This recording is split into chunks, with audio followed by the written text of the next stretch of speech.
જૂનાગઢના અતિ વ્યસ્ત એવા કઠિયાવાડ વિસ્તારમાં એક મોટી દુર્ઘટના ઘટતા સહેજમાં રહી ગઈ છે। જર્જરિત લક્ષ્મી એપાર્ટમેન્ટના ત્રીજા માળેથી અચાનક પ્લાસ્ટરનું મોટું પોપડું ધડાકાભેર નીચે પડ્યું।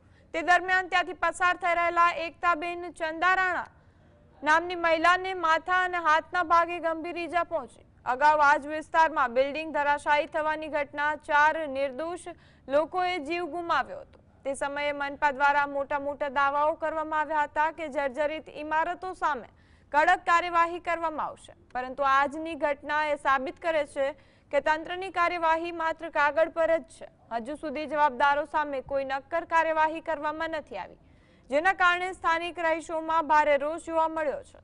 આ ઘટનાને પગલે ભાજપના જ નગરસેવક ચંદ્રિકાબેન રાખસિયાએ તંત્રની કામગીરી સામે સવાલો ઉઠાવ્યા છે।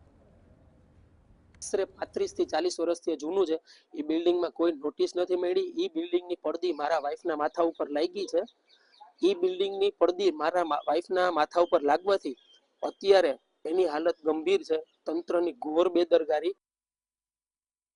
લક્ષ્મી એપાર્ટમેન્ટમાંથી જે પડદી પડી આપણે એકતાબેનની માથે અને તેને માથાના ભાગમાં ઈજા થઈ છે અને હાથમાં ફ્રેક્ચર થયેલું છે। આના પહેલા અમે કમિશનર સાહેબને 2 મહિના પહેલા અગાઉ જાણ કરેલી છે કે આવી જર્જરિત જે બિલ્ડિંગો છે વોર્ડ નંબર 10 ની તમામ ઉતારી લેવી, આવી બીજી ફરીવાર ઘટના ન બને।